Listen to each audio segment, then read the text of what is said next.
একের পর এক মৃত্যুর রেশ কাটতে না কাটতেই এবারে বুনো শুকরের তাণ্ডব। গুরুতর রক্তাক্ত এক মহিলা সহ মোট 5 জন। ঘটনাটি ঘটেছে মালদার মানিকচকের ভুতনি থানার অন্তর্গত দক্ষিণ চণ্ডীপুর এলাকায়। স্থানীয় প্রতিবেশীরা গুরুতর রক্তাক্ত অবস্থায় আহতদের উদ্ধার করে এবং মানিকচক গ্রামীণ হাসপাতালে নিয়ে আসেন।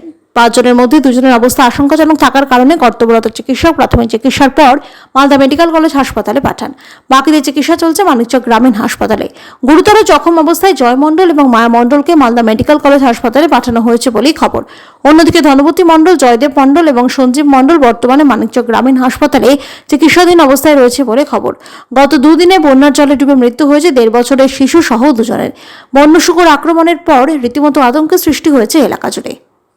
ভুতনি থেকে পার্থ ছায়া রিপোর্ট, মালদা। শুয়োর এসে বাস হাতটা দিয়ে দিল একটাই আমাকে তো দিলাম আমি একাই, আমাকে কামড়েছিল আরো পাড়া পড়শিকে কামড়েছে বাড়িতে বনালা বন শুয়োর এর আগেও দেখা হয়েছে।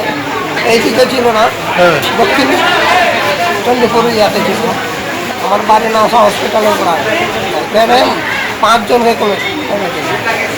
ওরা সব ধারে পাশে বাড়িতে মানে বাড়িতে ঢুকে ঢুকে কামড়াচ্ছে। হ্যাঁ, আতঙ্ক হবে না, কামড়াচ্ছে তো তোর কামড়াচ্ছে, ভয় পাচ্ছে না, একে কামড়াচ্ছে ওকে কামড়াচ্ছে। আপনার কোথায় কামড়েছে? হাঁটুর উপরে। এখন আমি হসপিটাল ভর্তি আছি।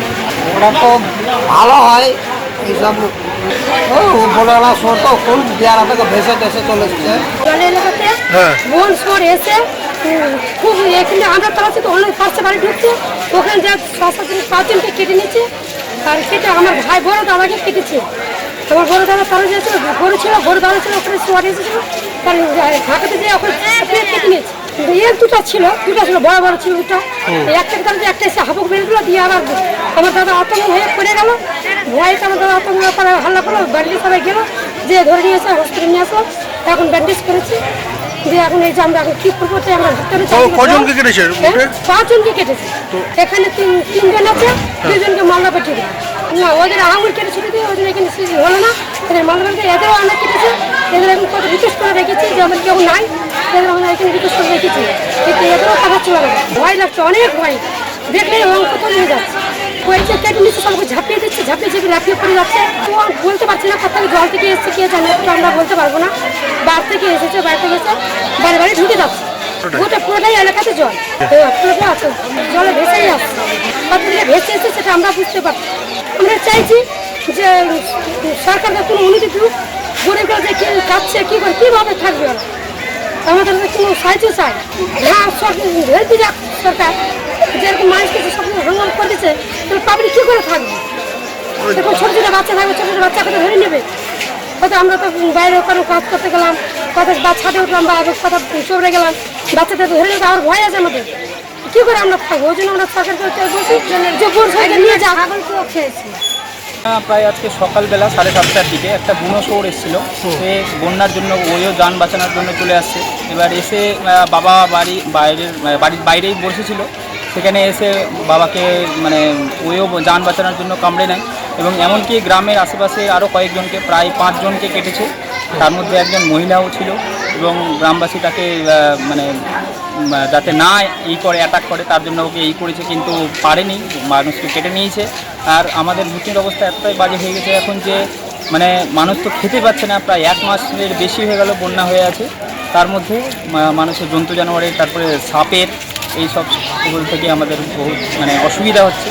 এটা বুনো শুয়োর ছিল, এটা বুঝে যাচ্ছে না। তো দেখে যা মনে হলো যে বেশ বড় ছিল আর কোনো জঙ্গল বা কোথাও থেকে ভেসেই এসছে, যেটা জঙ্গলে ছিল, যেখানে ওখানেও বন্যা হয়েছে হয়তো। ওরও নিজের বাঁচার জন্য ওই প্রাণ ঝুঁকি দিয়ে এখানে এসেছে। চাইছি যে প্রশাসনের কাছ থেকে এই জিনিসটা দেখা উচিত, যাতে বন্যা বছরে বছরে এরকম যাতে না হয়, কারণ এখানে লাখের বেশি মানুষ থাকে, যেটাতে আমাদের অনেক অসুবিধা হচ্ছে। এমনকি এখানে দিন যায় দিন খায় সব মানুষ, শ্রমিক আছে, কৃষক আছে, সব ধান ফসল সব ডুবে গেছে, যেটার জন্য অনেক ক্ষতিগ্রস্ত। জন্তু জানোয়ার, সাপ, এগুলো সব তাণ্ডব হচ্ছে, খুব বাজে হচ্ছে। যেটা আমি আজকে সকাল থেকে হাসপাতালে বাবাকে নিয়ে অ্যাডমিট আছি। আর 3 জনকে রেফার করে দিয়েছি, 2 জন মানিকচক হাসপাতালে আছে। এবার ওদেরও পরিবারে খুব টানাটানির সাথে ওখানে গেছে। প্রশাসন সাহায্য করে এবং আমাদের এই ভূতনিতে যাতে প্রত্যেক বছর বন্যা হচ্ছে সেটা যাতে করে।